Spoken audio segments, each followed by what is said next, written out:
Hola, ¿qué tal? De nuevo aquí con ustedes, como siempre, muy contento. Solamente pues esperando que pase esta contingencia. Pero hoy vamos a ver el tema, hoy vamos a meter ya al curso a don Agustín de Iturbide, porque hoy terminamos con don Miguel y entramos con don Agustín, para que vean ustedes y comparen y saquen sus propias conclusiones. Bueno, vamos a terminar con don Miguel, ¿ok? Quedamos en que se había planeado un golpe contra Hidalgo, ¿ok? No habían podido envenenarlo. ¿Y por qué no habían podido envenenarlo? Porque Hidalgo sabía, era demasiado zorro. Recuerden que no por algo le decían zorro. Hidalgo sabía que lo querían envenenar. Y tenía una especie de guarura, era un indígena de Michoacán, que se llamaba Juan Fonserrada. ¿Ok? Y este indígena lo cuidaba, pero a diestra y siniestra. Y de hecho, como ya sabía este indígena que lo querían envenenar, dormía en la puerta del cuarto de Hidalgo, o de la tía de campaña de Hidalgo. No permitía que nadie entrara. Y cuando le daban su chocolate, porque Hidalgo tomaba, no como ahorita nosotros tenemos un café muy rico, sino más bien era chocolate. ¿Okay? Probar el chocolate, perfecto, se lo daba el cura. ¿Okay? Entonces no lo pudieron envenenar. Entonces, ¿qué fue lo que decidió Allende? Dar un golpe de Estado. Es decir, quitarle a Hidalgo el mando y reducirlo a prisionero de ellos. Cosa que tampoco nos dicen mucho. Pues efectivamente, a la mañana siguiente, después del desayuno, Hidalgo es convocado a una junta, ¿okay? Lo cual le molesta porque dice el que convoca a junta soy yo, capitán Allende, no usted. Pero está bien, ya que usted lo pide, adelante, ¿de qué se trata? Y entonces se reúne con los militares. Padre, le dice Allende, antes que nada, quiero decirle que lo admiro por sus conocimientos, su sabiduría, su inteligencia, sus méritos eclesiásticos. Y que dice Hidalgo, agradezco el elogio, capitán, pero ¿a qué viene todo esto? Viene a que hemos sufrido derrotas tras derrotas y que la situación no puede continuar así. Tenemos que cambiar las cosas. Y Hidalgo dice, efectivamente, una derrota, pero eso no implica, en la guerra se gana y se pierde, no implica que todo haya salido mal. Estábamos ganando. Fue una bala de cañón que cae sobre las municiones. Okay. Esa suerte también es un factor de la guerra. Sí, le dice Allende, pero da la casualidad de que siempre la suerte está en contra nuestra. Porque el que tiene el mando no sabe manejar. Entonces, se pone de pie. ¿Está usted diciendo que yo he hecho malas cosas? Okay. Estoy diciendo que usted no es un militar. Okay. Y que si bien se erró en darle el mando, tenemos ahora sí que enmendar ese error. Estamos aún a tiempo. Okay. Pero ya no tenemos ni dinero, ni gente que nos siga. Estamos como si fuéramos una liebre en medio de un monte y con la pata rota. Nos está persiguiendo el cazador. Y tenemos que cambiar y pensar como el cazador. Y entonces, ¿qué quiere usted decir, capitán Allende? Quiero decir que me entregue usted el mando de los ejércitos de América ahorita mismo. Hidalgo, que era un hombre, como ya les dije, fuerte, un hombre, un tipo, hasta el punto rudo, dice, y si no lo entrego, entonces los militares que están junto a él ya sabían qué onda, sacaron sus pistolas. ¡Pras! Es mejor que lo entregue, padre Hidalgo. Queremos que todo quede hasta aquí, ¿okay? Pero entregue el mando. Y los militares apuntándolo. Se da cuenta de lo que es un golpe pesado. Esto es un golpe. Me están ustedes arrebatando el mando.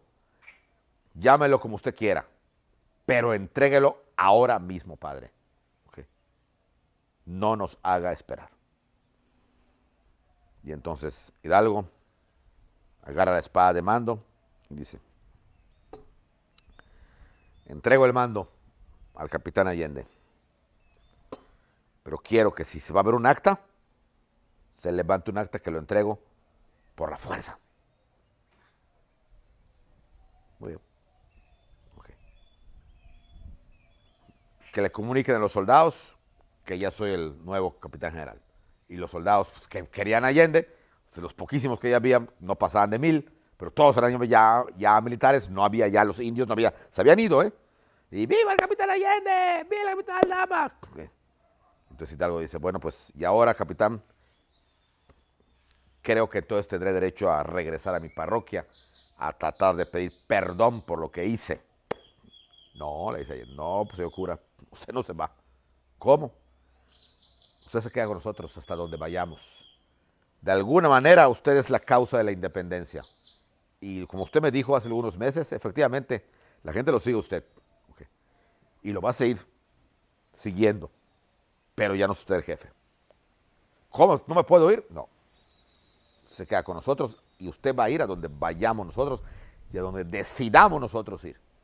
Y Hidalgo le dice a Allende, entonces soy su prisionero. Tómelo como quiera.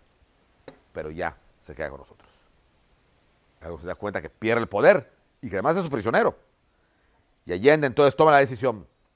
Señor, está perdido todo. No hay dinero, no hay hombres, no hay armamento, no hay municiones, no hay nada de nada. Así que, ¿qué tenemos que hacer? Y Rayón le dice, pues, capitán, allá arriba en el norte, los Estados Unidos son independientes. Hace cerca de 40 años lograron su independencia.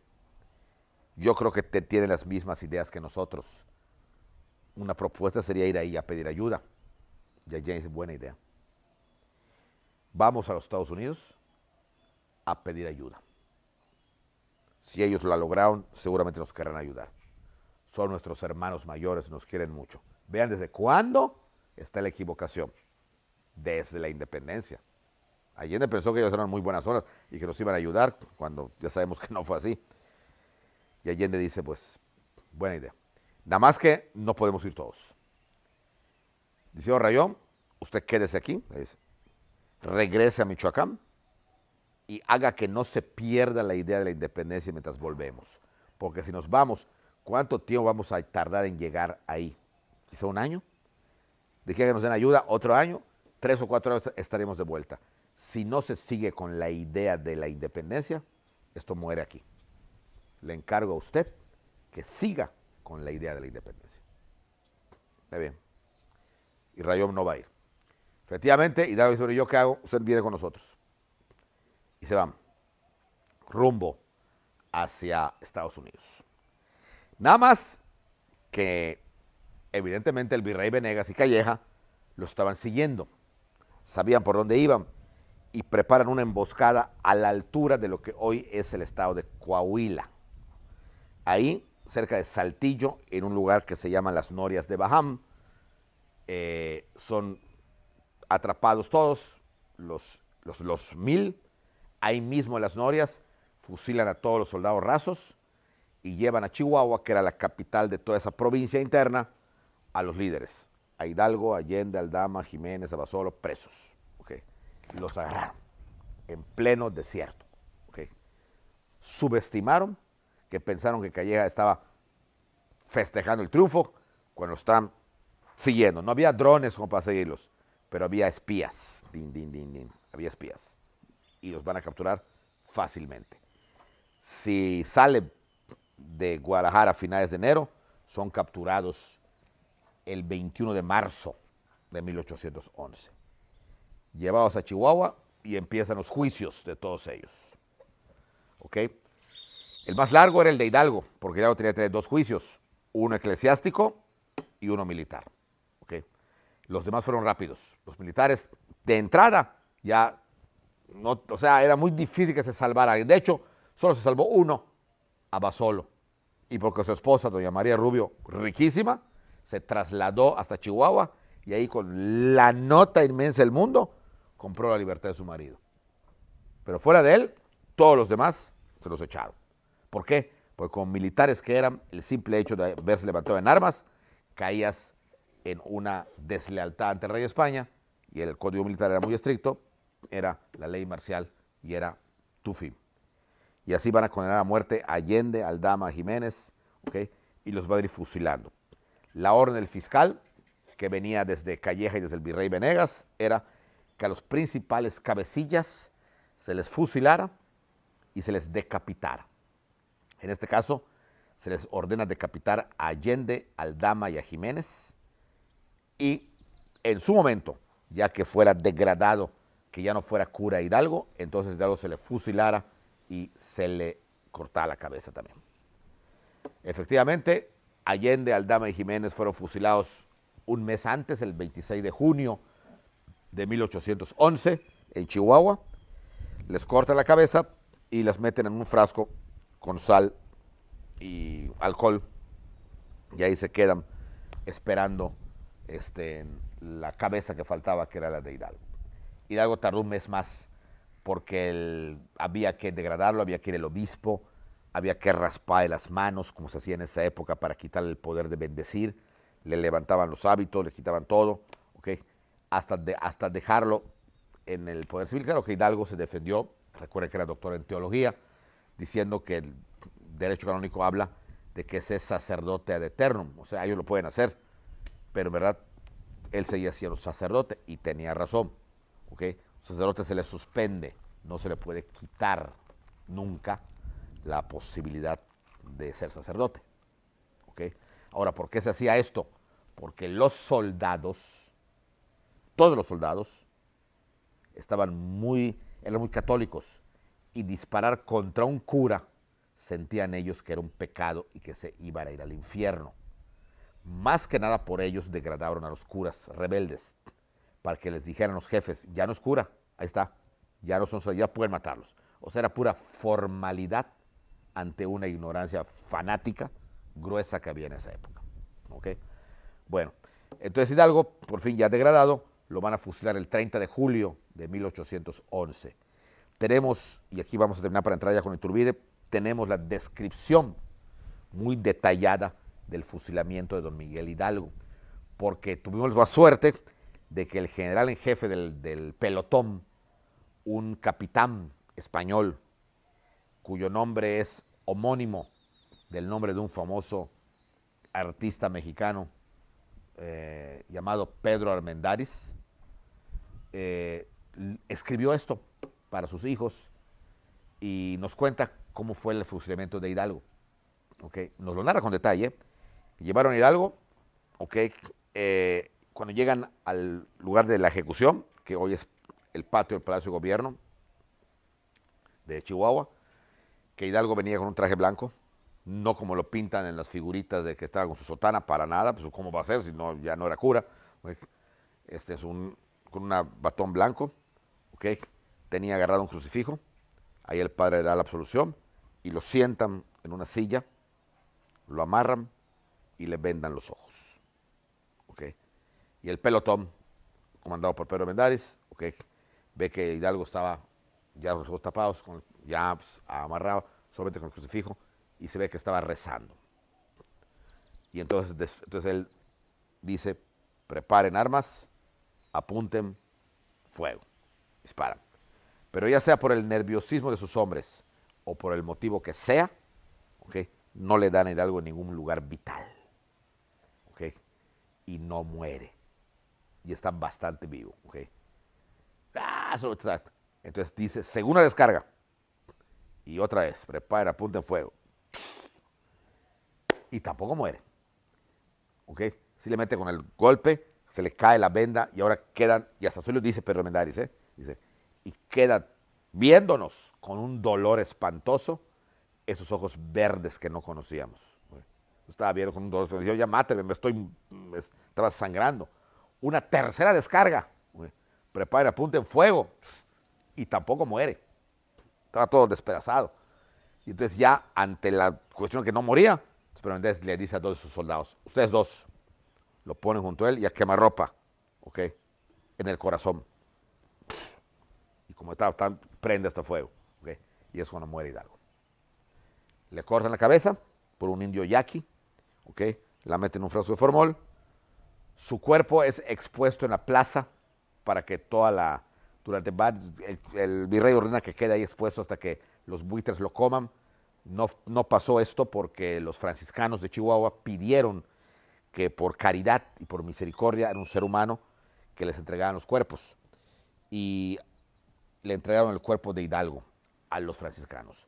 No sabemos dónde lo enterraron. No hay cuerpo de Hidalgo, como tampoco hay de Allende ni de Aldama. ¿Okay? Lo único que queda de ellos para la historia es las cabezas, las calaveras, así hay.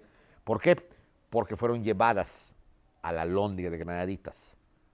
Y de ahí las sacan del lugar que tenían como en alcohol y con sal, muy conservadas, moradas pero conservadas, ¿okay? Y las van a colocar en unas jaulas de hierro en las 4 esquinas de la Alhóndiga de Granaditas, para que la gente las viera. Ahí fue un espectáculo verdaderamente terrorífico, porque las jaulas no tenían cristal. Entonces los pájaros, okay, así como el que vieron aquí hace un rato, los pájaros pasaban y se comían sus ojos, su piel. Okay. Las cabezas, nadie se preocupó por bajarlas y permanecieron colgadas en la Alhóndiga durante 11 años. Cuando las bajaron, por órdenes de Iturbide precisamente, y eran calaveras, evidentemente. Bueno, pues aquí termina lo que es la parte de Hidalgo. Pero ¿qué pasa luego? ¿En qué momento sale Iturbide? Bueno, pues Agustín de Iturbide tenía otras ideas. No era partidario de la violencia más que para meter orden, no para desordenar, sino para meter orden. Y él estaba en contra de ese desorden. Después de Hidalgo vino Morelos, que siguió de alguna manera la misma línea violenta y desordenada de Hidalgo. No tanto, Morelos se midió más, pero vaya. Y es aquí cuando Iturbide empieza a sobresalir, porque el virrey, que ya era Calleja, lo nombra general en jefe, y es Iturbide el que derrota a Morelos, ¿okay? Para meter orden. ¿Okay? Después de la derrota de Morelos, se acabó la lucha por la independencia. Se acabó. 5 años de guerra fueron demasiados para el pueblo mexicano y para los criollos y para los españoles. Ya, no querían saber nada. Para 1816, 17, 18, 19, 20, o sea, para hace 200 años a estas alturas, nadie quería saber nada de guerra de independencia. Nadie quería recordar nada. De hecho, solo recordaba la guerra cuando pasabas por Guanajuato contra la Alhóndiga y veías un chirrido de unas cadenas o de una jaula oxidada por el tiempo, alzada la vista y veías allá una jaula oxidada y adentro unas calaveras, que era la calavera de Hidalgo, de Allende, de Aldama y de Jiménez, que seguían allá colgadas. Fuera de eso, no había nada que recordase ningún movimiento. ¿Okay? Sin embargo, okay, para 1820, o sea, hace 200 años, en España hubo un movimiento constitucionalista, donde obligan al rey de España a firmar una constitución liberal que el rey no quería, pero por miedo la va a firmar, donde declaraba la igualdad y la democracia de todos para todos, cosa que no le gustaba ni al rey de España ni a los españoles de aquí. Y cuando esa orden llega a la Nueva España, los españoles de aquí no la quieren cumplir. Pero como venía con la firma del rey, obligado no, pero estaba su firma ahí, pues no había más remedio que cumplirla. Porque en aquella época, si desobedecías una orden real, te ibas al infierno. Y el infierno en esa época era el infierno. Entonces, resultó que cómo hacerlo.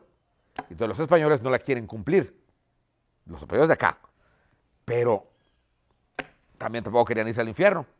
¿Y cómo hacerlo? ¿Y cómo hacerlo? Hasta que alguien de ellos, al virrey en turno, que era el virrey, ya no era Calleja, era el virrey Apodaca, pues la única manera, señores, es que ahora sí nos conviene la independencia.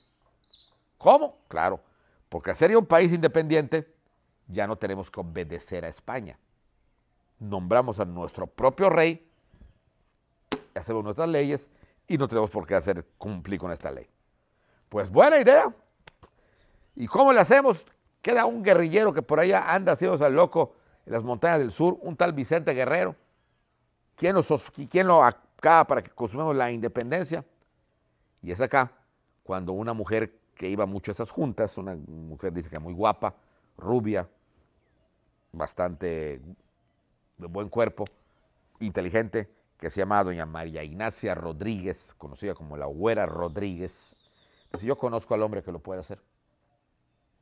Y es cuando se vuelve a mencionar, y esta vez ya para quedarse para la historia, el nombre de Agustín de Iturbide. Hemos mencionado a Agustín de Iturbide, pero de manera intermitente. como flashazos. Ahora ya queda Agustín de Iturbide. Iturbide era considerado un héroe porque había vencido al personaje más temible para el virreinato, que era Morelos. Después de su victoria en 1815, Iturbide gozaba de varias licencias y era comerciante además, tenía muchos negocios y tenía negocios en Celaya, tenía en Irapuato, tenía varias haciendas, ¿no? Se había casado con una mujer muy rica también, doña Ana María Huarte, tenía 10 hijos, en fin, vivía una vida así muy tranquila, ¿ok? Pero era muy amigo de la güera. Inclusive, volvemos a lo mismo, dicen que era más que amigos, ¿okay? Que la güera siempre estuvo enamorada de él y él aparentemente también de la güera. Bueno, pues resulta que lo van a invitar para que vaya a esas juntas porque se vuelve a hablar de la independencia, pero ahora, aunque la palabra era igual, era una independencia diferente. Ahora sí, de una independencia que no haya guerra, que nos liberemos de España para no cumplir con las leyes de España, nombrar un rey de aquí y hacer leyes propias de acá. Iturbide empieza a asistir a las juntas y efectivamente dice, pues sí, está interesante esto, nada más que hay esto. Para lograrlo hay que quitar al único que queda vivo, a Vicente Guerrero. General Iturbide, usted puede tranquilizar a Guerrero. Claro que sí, yo puedo ir. Muy bien, pues aplástelo y una vez aplastado nos informa para que consumemos la independencia. Magnífico. Hasta aquí Iturbide estaba, dentro de lo que cabe, aliado con el grupo español. Ojo, y esto es lo que le van a criticar los historiadores y lo van a llamar realmente traidor. ¿Okay? Bueno, entonces Iturbide, okay, va a irse a combatir a Guerrero al sur. Pero da la casualidad de que Guerrero solo tenía unos 30, 40 hombres semidesnudos. ¿Okay? Y da la casualidad de que Iturbide se da cuenta que Guerrero conocía el sur perfectamente bien. ¿Okay? No se le enfrentaba, pero lo veía. ¿Okay? Y ahí está Guerrero. Y se esconde. Nunca podía capturarlo. Y entonces cambia de estrategia. Aquí se dice que cambió de estrategia por consejo de la güera Rodríguez, ¿okay? Su gran amiga y quizá algo más que una amiga. Entonces la güera le dice, ¿por qué no cambia de estrategia? En vez de perseguirlo, ¿por qué no lo invitas a una conferencia? Y Iturbide empieza a escribirle cartas a Guerrero. Y aquí viene lo interesante, jóvenes. Lo interesante, que le va a escribir varias cartas. ¿Y saben qué? Guerrero le va a contestar. En el Archivo General de la Nación hay un epistolario donde hay como 15 cartas de Iturbide y con sus respectivas respuestas. Guerrero era un caballero, por así decir, porque le contestó todas sus cartas. ¿Okay? En donde Iturbide le decía, señor Guerrero, sé que usted es un gran hombre, venga con nosotros, venga aquí. ¿Okay? Iturbide y Guerrero contestaban, me da gusto que piense en la independencia, pero me deja mucho que pensar que un hombre que tanto nos combatió, ahora resulta que quiere ser mi amigo. Y así estuvieron como un mes, hasta que Iturbide le dice, mire, ¿por qué no mejor dejamos de escribirnos y nos entrevistamos? Una entrevista de 5 o 10 minutos va a resultar más efectiva que tantas cartas. ¿Qué le parece?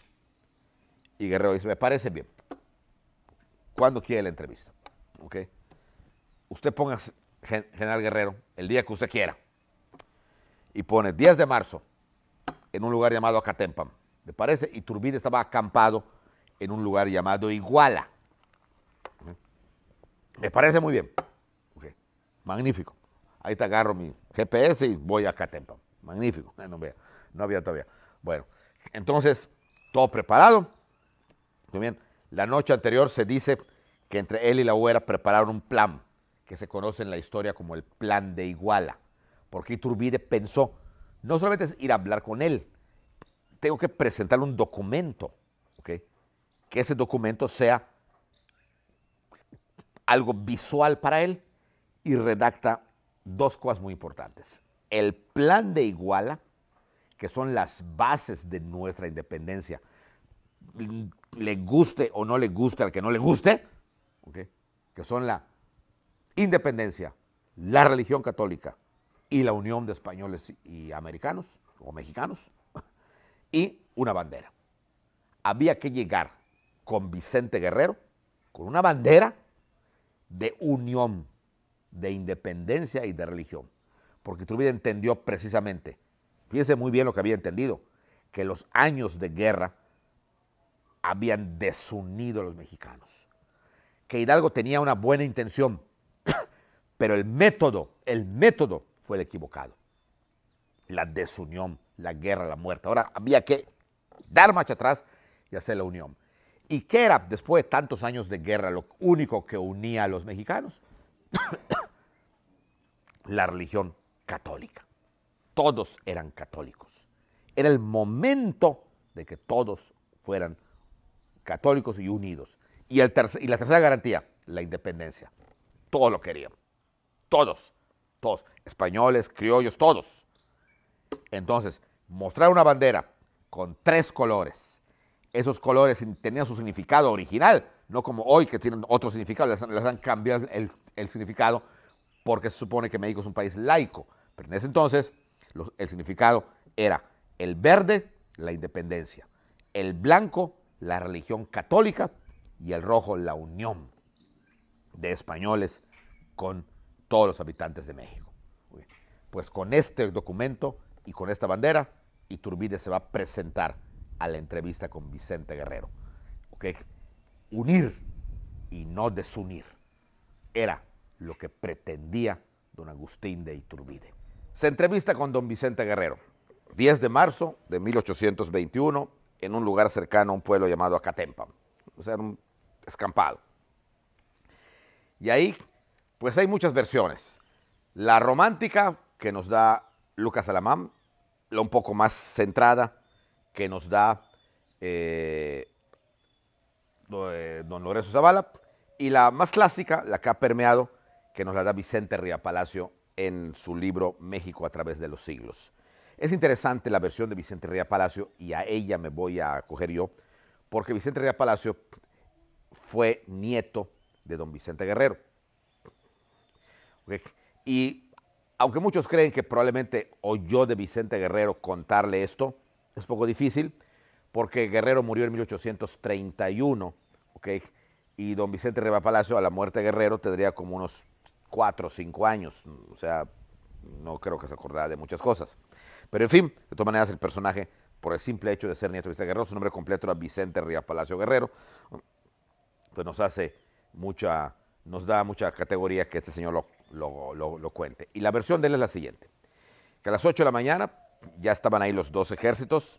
Describe el ejército de Vicente Guerrero como un ejército de desarrapados, no en el mal sentido, no en el sentido peyorativo de la palabra, sino que realmente estaban sin ropa, porque no tenían dinero, eran muy pobres, y más bien lo que tenían era un rifle viejo, ¿okay? Que ya casi ni disparaba, un pantalón y algunos tirantes. Y que el único que estaba ahí que impactaba su presencia era Vicente Guerrero. Un hombre vestido con un traje tipo tamaulipeco, aunque no era por allá, completamente del otro lado. Alto, muy alto, moreno, muy moreno, casi mulato, con muchísimo pelo, ¿no? Y Iturbide, todo lo contrario, un hombre estándar, de estatura, guapo, de pelo castaño, tirando a rubio, blanco, con un uniforme impecable, y sus hombres con sus uniformes realistas. ¿Okay? Y lo que llamó la atención fue que ondeaban una bandera, la bandera trigarante, como se va a llamar a partir de este día, la primera bandera mexicana. ¿Okay? Esa bandera, entonces quiere decir que no tenían bandera, no, tenían como estandartes. Hidalgo tenía el estandarte de la Virgen de Guadalupe, Morelos tuvo 2 estandartes, pero hasta ahí no se identificaba nadie con esto. Esta va a ser la primera bandera que se identifique a México y que México se identifique con ella. Eso es muy importante y le han querido quitar a Iturbide todo ese privilegio. ¿Okay?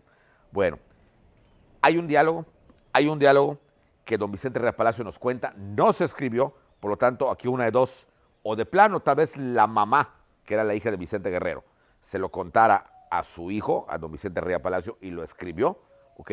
O lo inventó don Vicente Herrera Palacio. Pero el diálogo es el siguiente, ¿ok?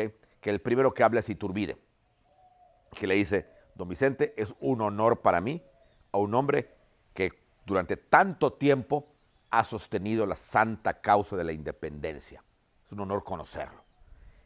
Y que Guerrero le dice, okay, para mí el honor es que hoy mi patria recupera a un hijo cuya conocimiento de las armas han sido funestos para nosotros. ¿Okay? Qué bueno que usted piense en la independencia. Y que Iturbide le contesta, señor, tanto usted como yo queremos la independencia. Por lo tanto, ya no más guerras, don Vicente, ya no más sangre, ya se acabó eso. Y entonces saca el plan de Iguala. Mire, okay, no vamos a desunir, vamos a unir. Okay. No vamos a meter a gentes extraños. Es nuestra santa religión católica, apostólica y romana, la religión de nuestros padres y abuelos, okay, la religión de la Virgen de Guadalupe, de nuestro Señor Jesucristo. Okay. Esta es la religión, esta es. Y la independencia, lo que todos queremos, don Vicente, se acabó. Y esta bandera que usted ve es la bandera que nos une. Los colores, fíjese muy bien, Guerrero quedó impactado. Al grado tal que después de que Iturbide le comenta todo esto, okay, Guerrero le dice, señor, si es verdad lo que usted me dice, confío en usted, creo en usted. Y por lo tanto, quiero desde este momento ponerme bajo sus órdenes como el más humilde de sus soldados. Y aquí están mis soldados para que estén con usted siempre. ¿Okay? Y entonces que Iturbide dice, deme un abrazo, don Vicente, para que sellemos nuestro acuerdo. Vicente Guerrero, más tranquilo, más tímido que don Agustín, ¿okay? Se dan un abrazo. Y cuenta don Vicente Herrera Palacio que entonces que el ejército de Iturbide grita, ¡viva Vicente Guerrero! ¿Ok? Y todos gritan, ¡viva! Y entonces, en respuesta, el grupo de Vicente Guerrero grita, ¡viva Agustín Iturbide! ¡Viva! Y al unirse, nace el ejército trigarante. A partir de este momento, todo es miel sobre hojuelas. Iturbide, junto con Guerrero, para que se vieran juntos, van pasando agarrando la ruta que había seguido Hidalgo y Morelos, nada más que a la inversa. O sea, ¿por qué? Porque Iturbide, donde llegaba y había pasado Hidalgo, principalmente Hidalgo, y también Morelos, había huérfanos, había viudas que maldecían el nombre de los asesinos de sus esposos. Había un montonal de padres que maldecían el nombre de los asesinos de sus hijos. ¿Okay? Entonces, llegaba Iturbide y decía, vengo en son de paz y a unir los desunidos. ¿Okay? Ya no dejo rastros de sangre, ni viudas, ni huérfanos que maldigan el nombre de los asesinos de sus esposos, de sus hijos. ¿Okay? Venimos a unir. Y aquí está mi plan de Iguala. Y aquí está el último insurgente que lo reconoce. ¿Okay? Y aquí está nuestra bandera. Viva la religión católica, viva la independencia, viva la unión y no la desunión. Y va recorriendo, y va pasando por lugares más álgidos donde había pasado Hidalgo, Guanajuato, Guadalajara, Celaya, todos los lugares donde había habido Valladolid, donde había habido asesinatos tremendos, Valladolid, obviamente hoy Morelia, no vayan a pensar que Valladolid, Yucatán, ¿no? O sea, había pasado un montonal. Y la gente, que a muchos de ellos habían vivido todo lo terrible, hagan de cuenta que como una varita mágica, todos, ¡ah! ¡Viva Agustín de Iturbide! ¡Viva el Libertador! O sea, fue una cosa impresionante. ¿Okay? Hay que tener en cuenta que la gente estaba harta de la guerra, de las muertes, de todo eso. ¿Okay? Sin un solo tiro, no se había dado un tiro. Y así Iturbide va pasando por todos lados. Evidentemente, cuando en México el virrey se entera, no le empieza a gustar, porque entonces nadie lo mencionaba a él. ni nadie ya mencionaba el plan por el cual querían la independencia, sino simplemente, o sea, ya veían que aquí el bueno era Iturbide. ¿Okay? Y entonces el virrey, bueno, ¿qué es esto? ¿Qué está pasando aquí? ¿Okay? Y el pequeño ejército acantonado en México piensa que el virrey e Iturbide están coludidos para lograr la independencia y que al virrey lo nombren rey. Entonces el capitán Novella, que era el encargado de la guarnición de la Ciudad de México, da un golpe de estado contra el virrey Apodaca, ¿okay? Acusándolo de traidor. Y le escribe al rey de España que mande a otro virrey. Y mientras tanto, él se va a sostener en México. ¿Okay? El pobre virrey Apodaca, que ni vela tenía el entierro, ¿okay? Es destituido por un golpe militar, ¿okay? Del gobierno, de los alrededor de 150 soldados que había en la Ciudad de México, españoles, esperando a la llegada de un nuevo virrey o hacerle frente a Iturbide cuando llegara a México. Pero Iturbide no pensaba llegar a México. Iturbide estaba paseando por todos los lados, ¿okay? Y en todos lados era recibido como el libertador. O sea, la cosa cambió. Por eso les digo que nuestro México querido es tan impresionante, ¿okay? Que es el país de las maravillas, solo falta Alicia, porque toda la gente viva Iturbide, o sea, era una cosa impresionante. De hecho, en Puebla, ¿okay? Las monjas del convento de Santa Clara salen para invitar a Iturbide a un almuerzo, ¿okay? Y ahí invitan a Iturbide para que coma y le sirven una comida preparada por ellas, ¿okay? Que por cierto, los que me hicieron el honor de estar acá el día de la cena, ¿okay? Pues se comió eso, los chiles en nogada, ¿okay? Que eran unos chiles verdes por el color verde de la bandera, ¿okay? La granada roja y la crema blanca. Las monjas lo sirvieron en honor a usted y a la bandera, ¿okay? Con lo cual, Iturbide le encantó eso. Hasta hoy en Puebla, en muchos restaurantes, ¿okay? Cuando vayan por allá, cuando pase esto, desde luego, y abran los restaurantes y volvamos todos a darnos la mano, ¿okay? En muchos restaurantes estaba el platillo como el platillo del emperador, o el platillo de Iturbide, así le decían. Bueno, pues entonces Iturbide por todos lados. Iturbide.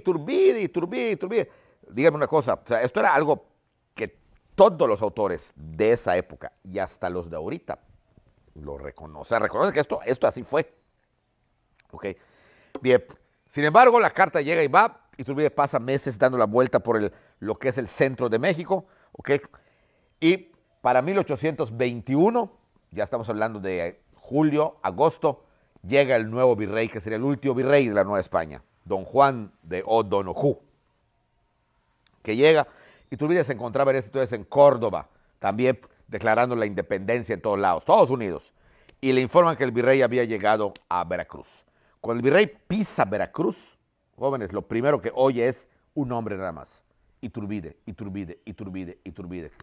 Se mira a ver por todos lados, y por todos lados, Iturbide. Camisetas de I love Iturbide.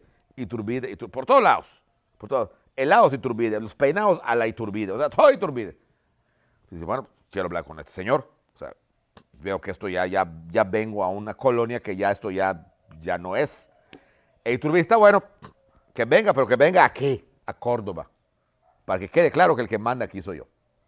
Y efectivamente el virrey O'Donoghue se presenta a Córdoba, e Iturbide lo recibe y le dice, pues, señor, me cae usted de perlas, porque usted viene representando al rey de España, ¿no es así? A don Fernando VII, así es, pero veo que ya llego tarde y aquí pues esto ya es una colonia independiente, ¿okay? ¿Qué puedo, ya no puedo hacer nada? Mucho puedo hacer, mucho. Usted tiene el poder real, al menos en teoría. Pues en teoría es el pobre, porque era un viejito, el pobre virrey. Teoría, porque ya aquí ya no tengo nada. Muy bien, no, cómo no. Y le saca el plan de Iguala. Señor, si usted, a nombre del rey, reconoce el plan de Iguala y reconoce la independencia de esta Nueva España, que ahora se llamará Imperio Mexicano, ¿okay? Le haría un gran favor a este país y además su llegada no sería en vano. ¿Qué le parece? Me parece bien. Permítame lo leo. Y ya que lo lee, dice el virrey, estoy de acuerdo, pero me gustaría agregar algunas cositas al plan. Hagamos otro. Y entonces se redacta lo que se conoce en México, jóvenes, como el Tratado de Córdoba, porque estaban en Córdoba, en la ciudad de Córdoba, Veracruz. El primer tratado internacional, por así decir, que México tiene como nación independiente con un país extranjero, o sea, con España. Firmado por Iturbide y por don Juan O'Donoghue. ¿Qué fue lo que le agregó? Definitivamente las tres garantías quedan exactas: independencia, unión y religión. ¿Qué le agrega? Que se le ofrezca la corona de México independiente a don Fernando VII, para que venga a ser Fernando I de México. Y que si no acepta la corona don Fernando VII, que se le ofrezca a alguno de sus hermanos o parientes o sobrinos, ¿ok? Pero que sea alguien de la casa de Borbón. Y es cuando Iturbide dice aquella frase: me parece bien, así desatamos el nudo sin romperlo. O sea, no nos peleamos con España, nos independizamos y le ofrecemos a España: rey, deja de ser rey de España y vente a ser rey de México. Como el rey era soltero, la idea estaba buena. Viene a México soltero, conoce a una mexicana, se casa con una mexicana y al siguiente, el príncipe ya tendrá sangre mexicana y ya establecemos una monarquía mexicana. No estaba mala la idea, pero para nada mala. ¿Okay? A lo mejor, si hubiera salido, a lo mejor otro gallo nos estaría cantando políticamente a nosotros. ¿Okay? Bueno, pues entonces, agregados estos puntos, se firma el tratado. Esto ocurrió el 24 de agosto de 1821. Ya solo quedaba, ahora sí, ir a la Ciudad de México. El capitán Novella, al darse cuenta que el virrey había pactado con Iturbide, no le queda más remedio que aceptar los hechos. Pues ya ni modo, ya no tengo nada que hacer aquí. Y deja la Ciudad de México para que entre Iturbide. Iturbide va a hacer esperar un mes para entrar a la Ciudad de México. Y va a entrar la fecha que es la que vamos a conmemorar dentro de un año y medio, que cuando haya pasado toda esta situación de la contingencia, el 27 de septiembre de 1821. Y vamos a conmemorar, el 27 de septiembre del 2021, o sea, dentro de año y medio. Que desde luego esperemos que esto ya haya pasado y que todos los que me están viendo y los que conozco y a todos ustedes, ¿okay?, podamos verlo, ver ese momento, ¿okay?, de la consumación de la independencia. ¿Okay? ¿Por qué escogió esa fecha Iturbide? Porque era su cumpleaños. Cumplía 38 años, ¿okay?, y quería hacer de esa fiesta su fiesta personal. Y efectivamente, ese día Iturbide va a entrar. Para que nos ubiquemos por dónde va a entrar. Por el camino de Chapultepec, ¿okay?, lo que hoy es la Avenida Juárez, que no se llamaba así, porque Juárez no estaba, ¿okay?, va a entrar, va a pasar por lo que hoy llamaríamos el Palacio de Bellas Artes, que antes era el Palacio, en el Teatro Nacional, y entra a lo que era ya, por así decir, la entrada oficial de la Ciudad de México, la calle de San Francisco, lo que hoy es la calle peatonal Francisco y Madero, con un arco inmensísimo de triunfo, ¿okay?, donde hoy está la Torre Latinoamericana, que era el convento de San Francisco, ¿okay?, entra Iturbide, aclamado por el pueblo. Él en un caballo blanco, rodeado de gente. Atrás, en medio, venía el virrey y a la retaguardia venía Vicente Guerrero con su uniforme nuevo, uniforme de los españoles. Soldados ya tenían vestido, o sea, bueno, no vestido, tenían traje, ¿okay?, y entran todos a la Ciudad de México. ¿Okay? El desfile impresionante. Lucas Alamán y Lorenzo Zavala, testigos presenciales de esto, y hasta el enemigo de Iturbide, declarado mentiroso además, porque nos va a hacer creer muchas cosas que no son ciertas, pero esta sí lo fue, porque coincide con los demás. Don Carlos María de Bustamante nos narra que fue una entrada apoteósica, como nunca antes había visto en México, la consumación de la independencia. La gente lo aclamaba, lluvia de flores por todo ese camino, ¿okay? En la calle Isabel la Católica se desvía para pasar por casa de la Güera Rodríguez, para el desfile en la casa de la Güera sale con su balcón, ¿okay?, Iturbide se quita el sombrero y le tira el sombrero a la Güera, ¿okay? No solamente, como muchos dicen, es que estaba enamorado, se perdía por ella, ¿okay? Sí, pero aquí hay más fondo político que fondo amoroso. Por muy enamorado que estuviera ella, no hubiera hecho eso públicamente, siendo un hombre casado con 10 hijos, de no haber sido que reconocía que la Güera había tenido que ver en la independencia. Es decir, que es como les dije, que aunque no dice en ningún libro, pero que es muy probable, como dice don Artemio del Valle Arizpe, que la güera haya sido el alma del plan de Iguala y de la bandera de México. Y eso Iturbide se lo reconoció siempre. Por eso desvió el desfile y pasó por su casa. Después, el desfile continúa y termina en el Palacio de Moctezuma, que luego se llamó Palacio de Cortés, luego se llamó Palacio Virreinal, luego se va a llamar Palacio Imperial y hoy se llama Palacio Nacional. Es el mismo. ¿Okay? Cuando Iturbide entonces sube al balcón central del segundo piso, hoy ya tiene 3, y dice Iturbide aquellas famosas frases con lo cual marcan la consumación de la independencia. ¿Okay? Mexicanos, ya les he enseñado el modo de ser libres. Ahora a ustedes les toca encontrar el modo de ser felices. Y la multitud, impresionante. Iturbide era en este momento el ídolo de ídolos de la multitud. ¿Okay? Era, cualquiera hubiera dado la vida por Iturbide en ese momento. Consumaba el sueño de Hidalgo, de Allende, de Aldama, de Morelos. Nada más que con la paz. Con la paz. ¿Okay? Que después va a venir el famoso imperio de Iturbide, ya en otra época. Que después se va a equivocar en muchas situaciones, cierto. ¿Okay? Pero no fue ni un tirano ni un traidor. Era el consumador de la independencia. ¿Okay? ¿Qué es lo primero que va a hacer Iturbide? 2 cosas. 1, convocar un congreso, idea totalmente democrática, porque él pudo haberse dicho, el bueno soy yo, ahora me declaro emperador yo. Y no lo hizo. Miente Bustamante, Carlos María Bustamante, mienten los autores que han dicho que Iturbide se autonombró emperador. Mentira, fue nombrado. ¿Okay? Y no inmediatamente. Pasaron meses porque él nombra al Congreso. Él quería que un Congreso constituya a México en la forma de gobierno que considerara el Congreso. ¿Okay? No él, sino el Congreso. Quizás se pasó de demócrata en un país, en un reino, que todavía no sabía claramente que era una democracia. ¿Okay?